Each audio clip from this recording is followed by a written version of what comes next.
네, 한 주간의 삶도 성령 충만하시고 또 행복한 삶이 되시길 축원합니다. 오늘 우리가 읽었던 말씀에 보면 믿음, 소망, 사랑 이 세 가지는 항상 있을 것인데 그 중에 제일은 사랑이다 이렇게 말씀합니다. 어쩌면 우리 인생을 살아가는 데 있어서 가장 필요한 것이 믿음, 소망, 사랑이지 않겠는가 하는 생각을 해보게 되는데요. 우리가 인생을 살아갈 때 믿음이 실은 상당히 필요한 부분이 있죠. 우리 학생들 공부할 때도 실은 이 믿음이 있어야 공부가 되고 진도가 나갑니다. 왜냐하면 수학 공식도 있고 뭐 미리 선배들이 다 만들어 놓은 것들이 있는데 그것을 내가 믿을 수 없다 하면 그것을 그대로 받아들이기 어렵고 그것을 그대로 대입해서 이 공식들 문제들을 풀어나가기가 어렵습니다. 그러니까 기초적으로 믿음이 있어야 실은 이 공부라는 것도 시작이 될 수 있다라는 것이죠. 우리의 모든 실은 삶의 전반에 이 믿음의 문제가 있어야만 뭐 여러 가지 경제적인 활동도 하고 모든 관계들을 이루어갈 수 있는 것이죠. 그래서 우리가 사는데 이 믿음이 참 중요하다 하는 생각을 합니다.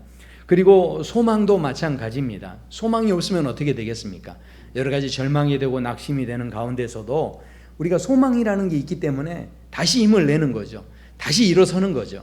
소망이 있기 때문에 우리가 다시 용기를 가지는 겁니다. 소망이 없으면 우리는 주저앉을 수밖에 없다라는 거죠. 그래서 우리가 인생을 살 때 이 소망을 갖는다는 것 참 중요한 문제입니다. 사랑은 제가 다 설명하지 않아도 아마 중요한 것을 다 아실 겁니다. 우리 모든 그 가요계 노래들을 봐도요 대부분이 다 사랑 노래입니다. 우리 인생이 다 이 사랑이 필요하다 하는 그런 이야기죠. 그런데 이 말씀을 보면 참 궁금한 게 하나 있습니다. 왜냐하면 믿음, 소망, 사랑 다 중요한데 그런데 그 중에 제일이 사랑이라고 하면 뭔가 좀 사랑만 차별해서 사랑만 특별하게 생각하고 나머지는 그럼 중요하지 않다 이렇게 생각할 수 있는 그런 내용이 바로 오늘 본문입니다. 그런데 한번 생각해 보십시오. 우리가 저 하늘나라 천국에 가기 전까지는 계속해서 이 믿음, 소망, 사랑이 우리 안에서 계속 작동을 해야 됩니다. 그러니까요, 한번 생각해 보십시오. 이 믿음이라는 것이 우리에게 이제 작동을 하는데 저 천국이 이제 다가와서 천국에 가게 되면 믿음이 소용이 있을까요? 믿음은 보이지 않는 것들이나 바라는 것들이죠. 그것들을 내가 바라보고 있었는데 그런데 이미 천국에 가면 이제는 안 보이던 것들이 다 보여버리거든요. 모든 게 완전하게 다 드러나 버리니까 더 이상 믿음을 갖지 않아도 이미 보여지는 걸 이렇게 사실을 확인하는 것이니까 보이지 않는 것을 이렇게 내가 자꾸 믿는 믿음의 시도를 하지 않아도 된다라는 거죠. 이미 완성되어 있기 때문에 그렇다라는 겁니다. 그래서 이 믿음은 어디까지 작동하는 겁니까? 천국에 가는 그날까지 반드시 우리 안에서 움직여져야 하는 것이죠. 소망도 마찬가지입니다. 소망도 내가 바라는 것, 원하는 것 있었는데 천국에 가면 이제는 모든 게 다 만족이 되는 겁니다. 만약에 천국에 갔는데 아직도 바라는 소망이 있다고 하면 그것은 천국이 될 수가 없죠. 천국이라고 한다면 완전해진 거죠. 이제 모든 게 더 이상 넘쳐나서 필요치 않은 느낌이 있는 거죠. 그래서 이 소망도 실은 천국에 가는 그날까지 계속 우리에게 작동을 하지만 천국에 딱 가서는 실은 이미 완성이 되어버렸기 때문에 이 믿음과 소망은 실은 더 이상 작동하지 않아도 된다라는 거죠. 그런데요, 신기하게도 사랑은요, 이 땅에서도 작동을 해야 하지만 천국에 가서도 이 사랑은 계속해서 작동을 해야 한다라는 거죠. 이게 이 사랑이 멈출 수 없이 우리 안에서 움직여야 한다라는 것입니다. 그런 의미에서 이 사랑이 그 중에 제일은 사랑이다 이런 말씀인 거지. 믿음보다 뭐 사랑이 이렇게 믿음이 사랑보다 덜 중요하다 이런 이야기가 아니다라는 것이죠. 그 각자의 기능을 이렇게 가지고 있는데 저와 성도 여러분의 삶 속에 천국 가는 그날까지 이 믿음과 소망과 사랑이 잘 작동하시게 되길 축원합니다. 그런데요, 우리가 인생을 살아갈 때, 이 사랑이라는 것이 그렇게 중요하다라고 하는데 도대체 그러면 이것이 우리 이렇게만 생각하고 말 것이냐 하는 겁니다. 절대 지금 그렇지 않다는 거죠. 우리 인생을 살아가는 데 있어서 실은 상당히 우리 안에 필요한 것들이 많이 있습니다. 여러분은 혹시 지금 필요한 거 있으세요? 여러분 인생을 살아가시면서 나 이것만큼은 지금 좀 있었으면 좋겠다 하는 것이 여러분 안에 있으십니까? 어떤 분들의 그렇죠, 돈이 필요한 분들이 계십니다. 돈이 필요한 분들, 무엇보다도 나는 좀 돈이 있었으면 좋겠다 이런 분이 있고요. 어떤 분들은 나는 좀 자녀가 있었으면 좋겠다. 긴 시간 자녀를 출산하지 못한 분들은 나에게 태문을 열어주시도록 그렇게 기도하시는 분들이 많이 있습니다. 어떤 분들은요, 그래도 아무래도 돈보다는 그래도 건강이 없으면 돈도 쓸 수가 없잖아요. 그러니까 난 건강이 필요하다 이런 분도 있고요. 그래서 나를 회복시켜 주세요 이런 마음이 있는 분들이 있죠. 어떤 분들은 직장이라든가 새로운 이제 진로를 위해서 고민하는 분들이 있습니다. 그리고 내가 이런 시험에도 좀 합격하기를 원하고, 특별히 자녀를 둔 분들은 우리 자녀가 이번에 수능 시험에 꼭 합격했으면 좋겠다, 이런 다른 건 몰라도 이것만은 꼭 됐으면 좋겠다, 이런 마음이 우리 안에 있다라는 거죠. 우리 각자에게는 지금 필요한 것들이 실은 많이 있습니다. 그런데 그 필요한 것들이 그럼 다 채워지면 모든 게 다 해결될까요? 이걸 한번 이제 우리가 질문해 봐야 합니다. 자, 어느 나라에요, 남편감을 파는 백화점이 문을 열었답니다. 이건 말도 안 되는 이야기죠. 그런데 남편감을 파는 백화점이라는 거예요. 근데 이 백화점이 문을 열었는데, 자, 이 백화점이 5층으로 되어 있습니다. 근데요, 이 백화점을 누구든지 마음대로 가서 딱 남편감을 골라올 수 있는데, 이 백화점 가시려면 규칙을 따라야 돼요. 자, 어떤 규칙이냐? 1층에 딱 갔는데 내가 마음에 드는 사람이 있어요? 그럼 그 사람을 얼른 골라야 됩니다. 근데 이 1층보다는 2층이 더 나을 것 같은데 하면서 2층에 갔다가 1층에 그 사람이 생각나면 다시 내려올 수가 없어요. 그러니까 올라가면 일단 내려오지 못해요. 그러니까 무조건 올라가기만 해야 하는 이런 이제 규칙을 가지고 있습니다. 그래서 두 자매가 이제 자기들이 남편감을 구하고자 이 백화점에를 갔습니다. 1층에 가봤더니 세상에 그 1층에서요, 남자들이 탁 있는데 거기 있는 모든 남자들이 돈도 잘 버는 직업이 있고 아이들까지 좋아하는 남자들이 쫙 있는 거예요. 그러니까 이게 너무 좋잖아요. 그러니까 이게 너무 좋은데, 근데 이 두 자매가 그래도 2층이 너무 궁금한 거예요. 이만큼 해도 대단한데, 자, 그러면 2층에 한번 우리 가볼까? 하면서 이제 2층으로 가보게 됐습니다. 세상에, 그랬더니 2층에 갔더니요, 돈 잘 버는 직업이 있고 또 아이들도 좋아하고 거기에다가 아주 잘생긴 남자들이 거기 다 있는 겁니다. 그러니까 이 자매들이 어머머머머 너무 좋아 이렇게 하면서, 그렇다면 이건 3층에는 더 좋을 것 같은데, 이러면서 이제 3층으로 딱 올라갔더니 세상에 3층에는요, 돈 잘 벌고 돈 잘 버는 직업이 있고요, 아이들 좋아하고 아주 잘생겼고, 그 다음에 세상에 집안일도 잘 도와주는 남자들이 거기에 있었다라는 겁니다. 그러니까 이게 또 얼마나 또 너무 좋다 이러면서 4층에는 아마 더 좋은 게 있겠다 싶어서 4층에 올라갔습니다. 그랬더니 4층에는요, 세상에 돈 잘 버는 직업이 있고요, 아이들도 좋아하고 아주 잘생겼고 집안일 잘 도와주고 로맨틱한 남자들이 또 그 자리에 있었다라는 거죠.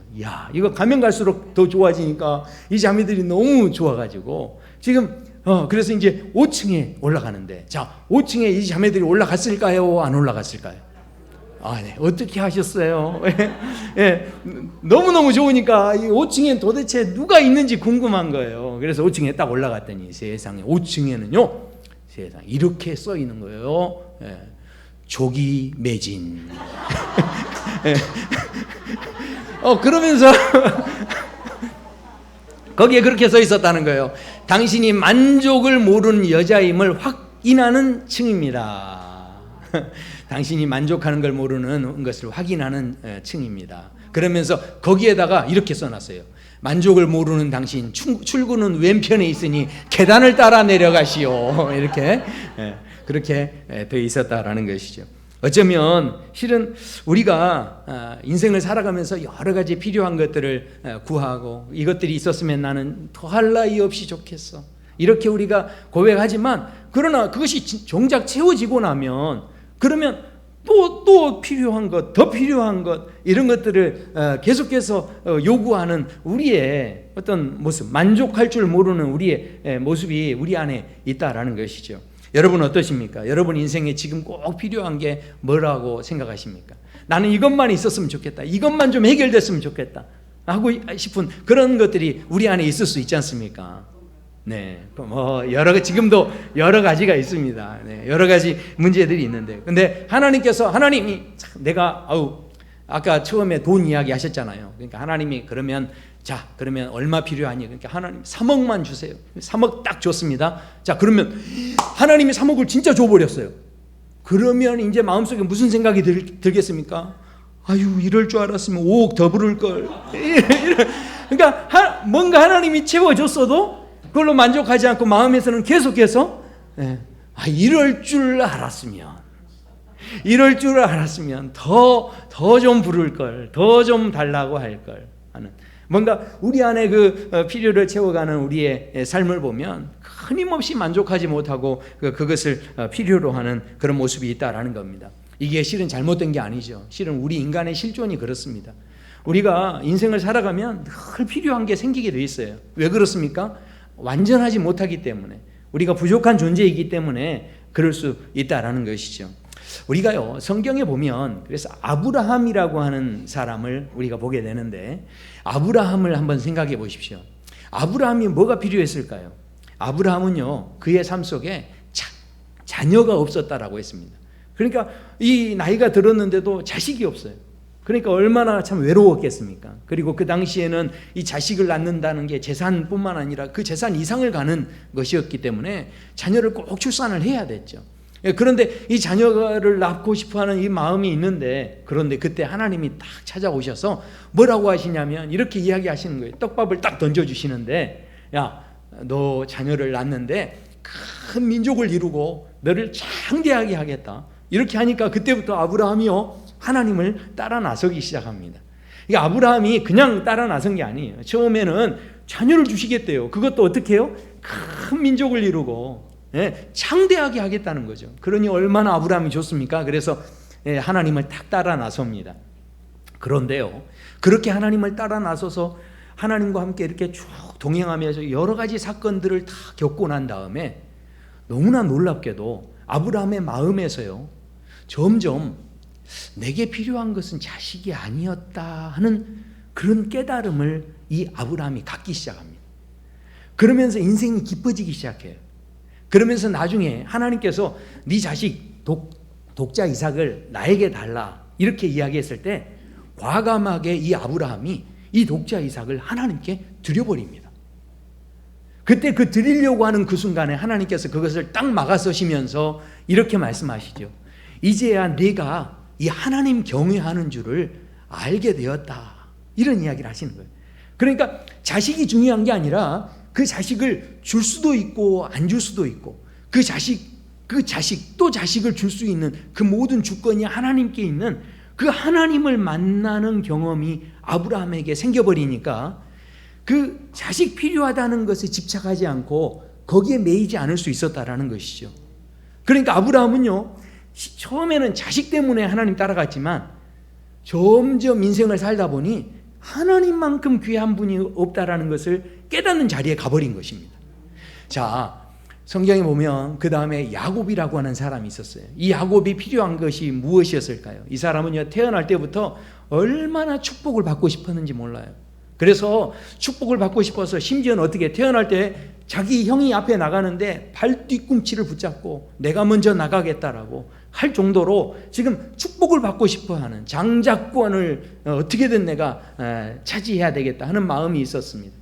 그런데 그런 마음이 있던 이 야곱이 인생을 쭉 살아갈 때 실제로 하나님께서 이 야곱에게 어떻게 하십니까? 그 장자권의 축복을 속여서라도 아버지에게 축복의 기도를 받고요, 그 다음에 어떻게 합니까? 그 모든 과정을 통해서 삼촌의 집에 가서 좀 속임을 당하긴 하지만 그러나 두 아내를 얻고 또 자식들도 많이 얻고 그리고 소유도 많아지고, 그래서 성경에서는 이렇게 말씀합니다. 이 사람이 매우 번창하여 양떼와 노비와 낙타와 나귀가 많이 있었더라, 그렇게 말씀합니다. 그러니까 이 야곱의 삶에요, 하나님이 필요한 것들을 순간순간 다 실은 채워주신 거예요.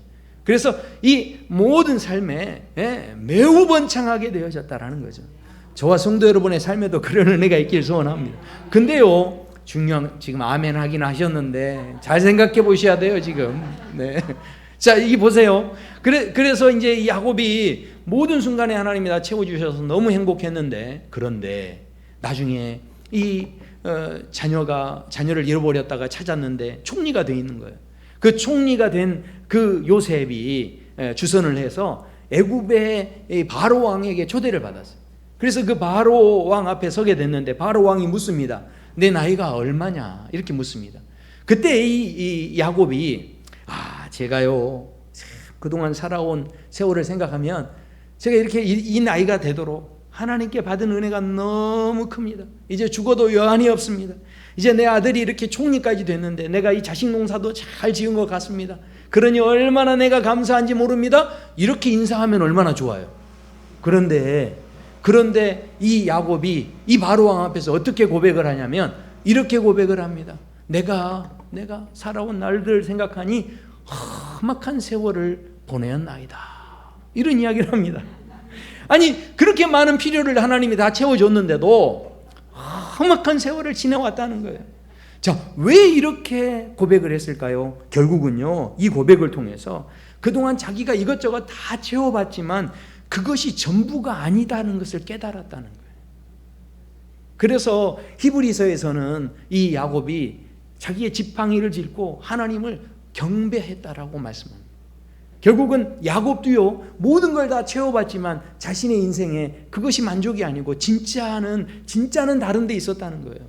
진짜 나에게 만족을 주시는 분은 하나님이셨다라는 것을 깨닫는 그 자리에 야곱이 가게 됐다라는 것이죠. 이스라엘 백성들이 정말 필요한 게 있었죠. 이들은 430년이나 노예 생활을 했어요. 그러니까 하나님 앞에 막 부르짖어 기도합니다. 이 노예 생활을 제발 벗어나게 도와주세요. 여러분도 그렇잖아요. 여러분 인생을 사시다가 내 이 지하 단칸방을 벗어나게 해주세요. 내가 이 생활을 벗어나게 해주세요. 여러분 마음에 그런 막 소원들이 있으시잖아요.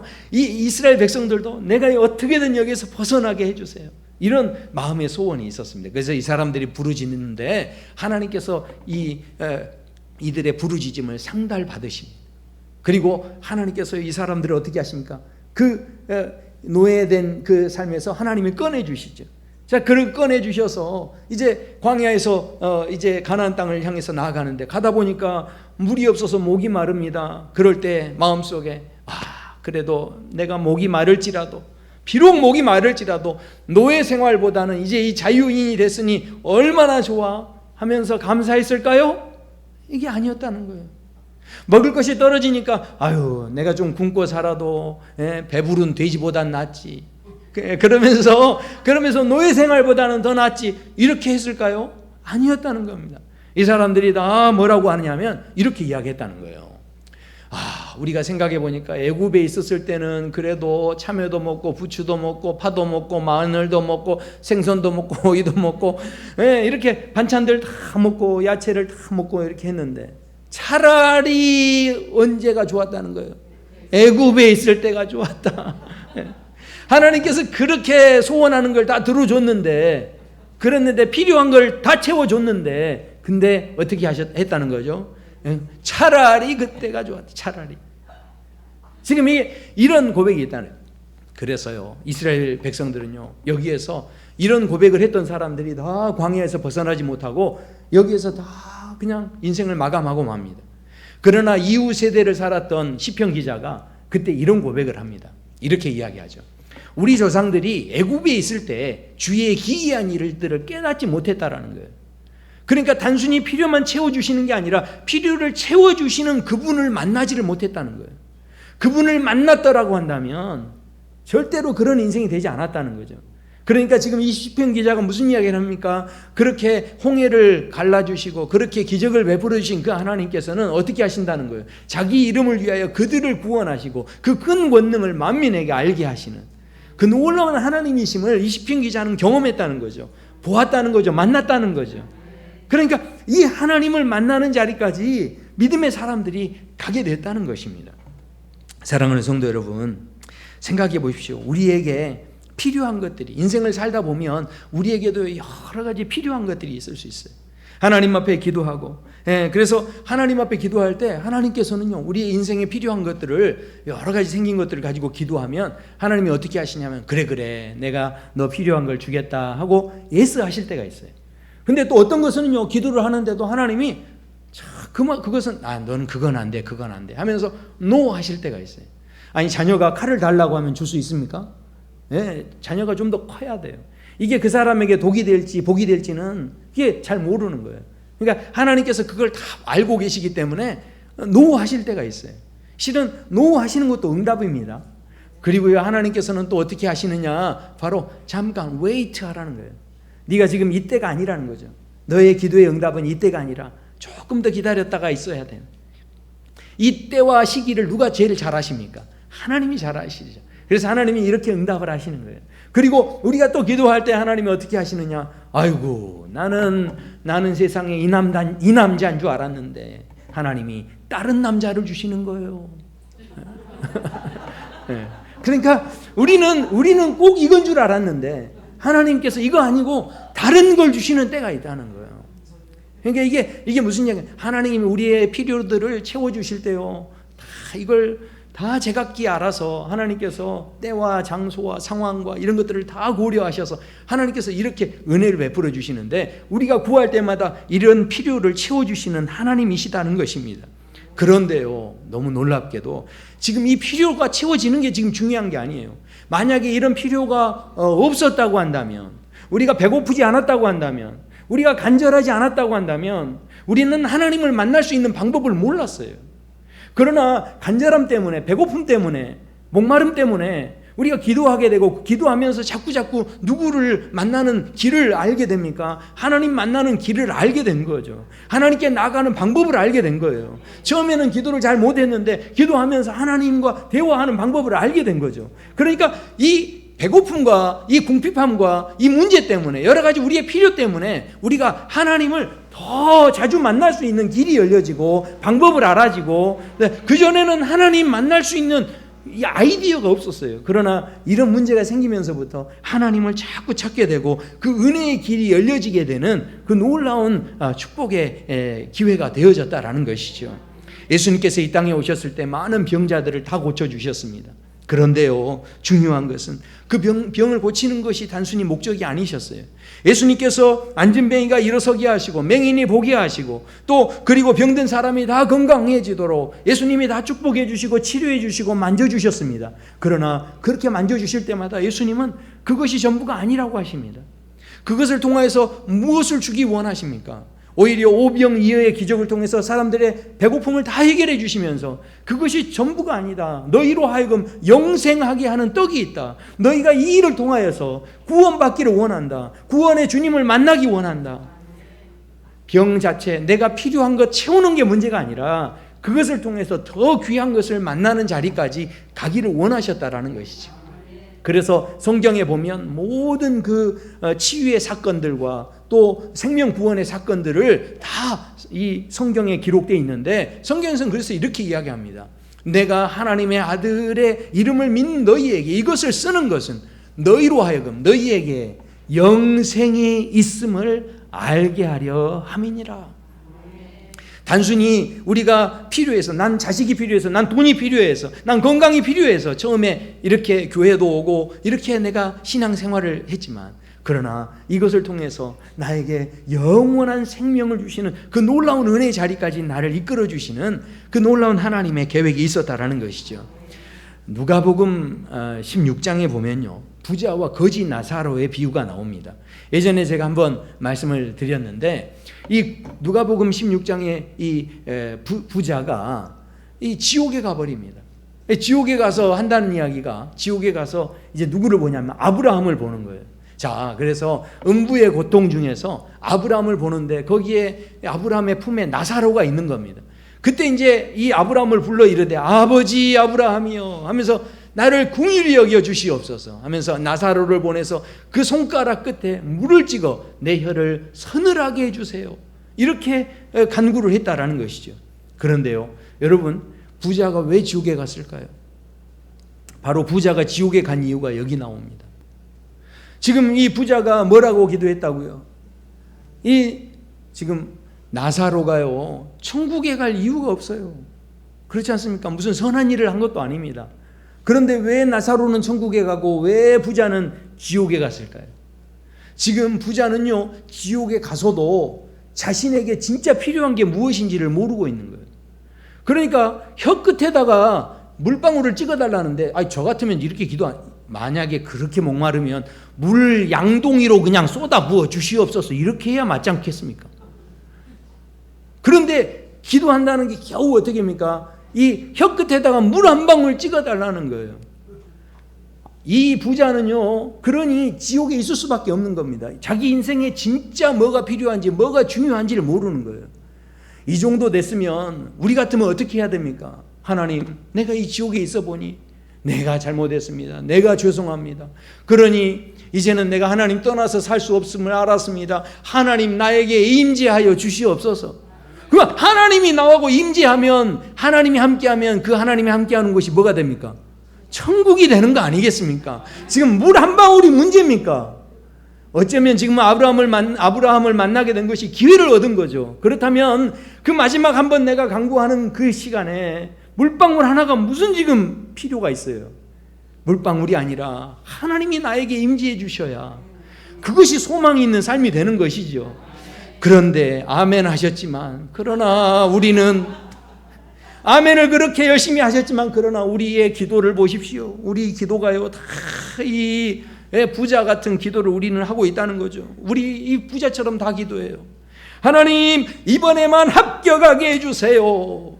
하나님, 이 문제만 해결해 주세요. 하나님, 이 건강만 해결해 주세요. 하나님, 이번에 이 돈 문제만 좀 해결해 주세요.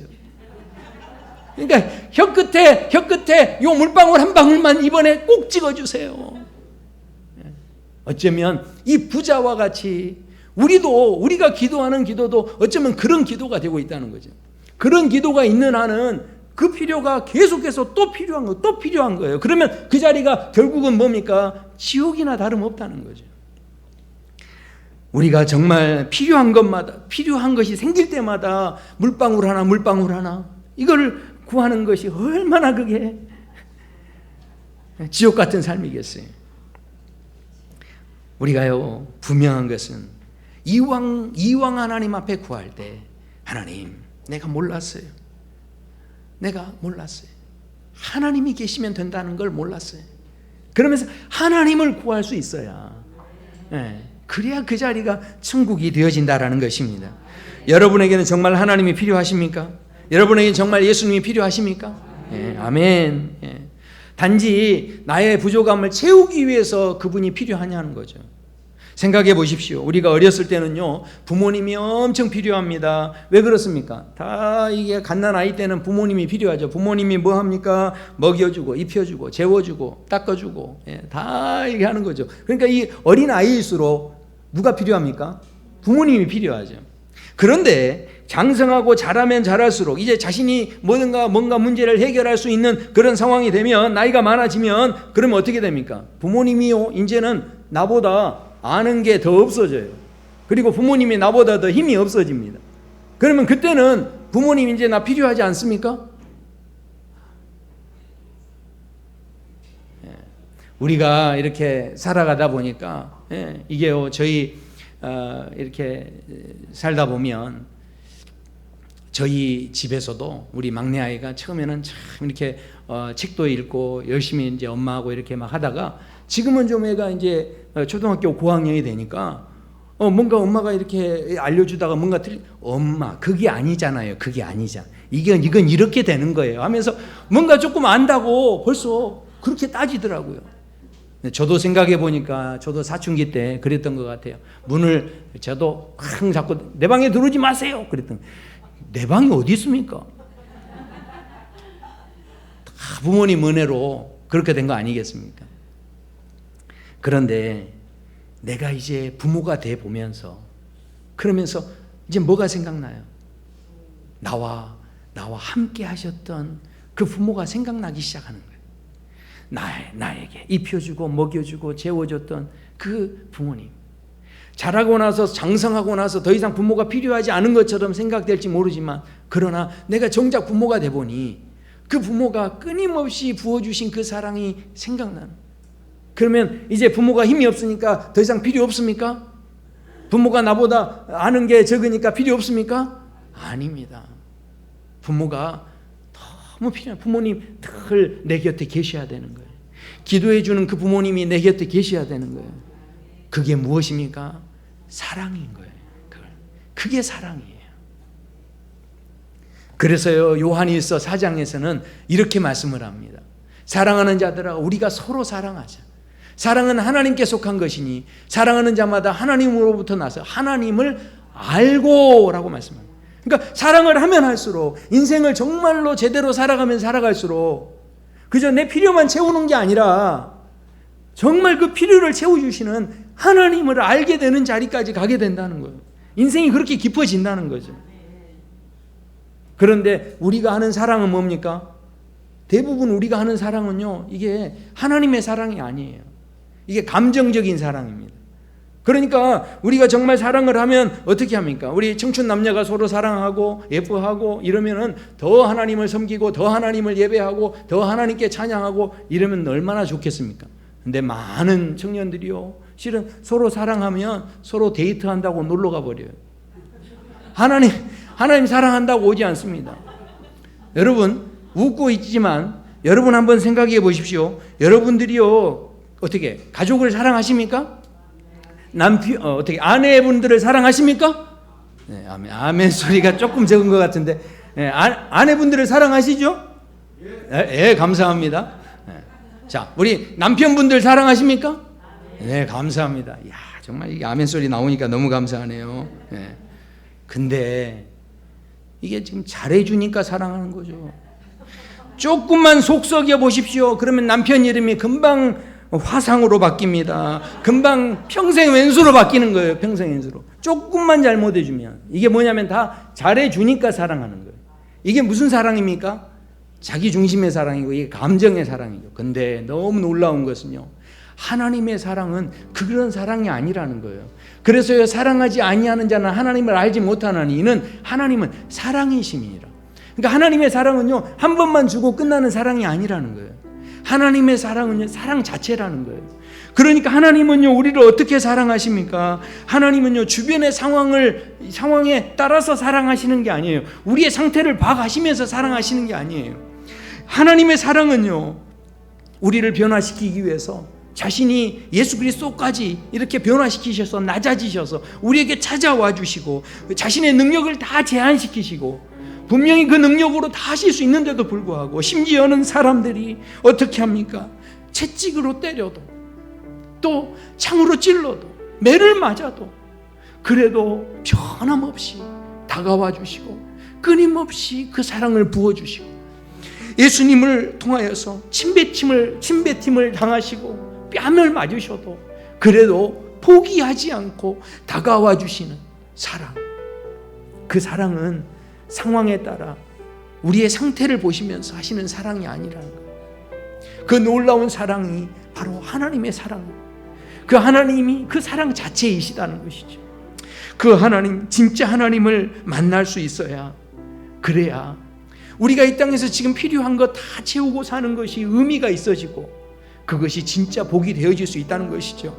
그저 단순히 물 한 방울 찍어주세요 하듯이 이 땅에서 살다가 내 인생 끝나는 그런 인생이 아니라 저 천국에 가서 정말 하나님과 사랑할 수 있는 그 날까지 계속해서 우리의 사랑이 이어질 수 있도록 이 땅에서의 필요에 그저 급급해하는 인생을 뛰어넘어서 정말 진짜 하나님을 만나고 하나님의 사랑 안에 우리의 모든 것이 다 드려질 수 있는 그런 믿음의 행진이 우리 모두에게 있게 되길 소원합니다.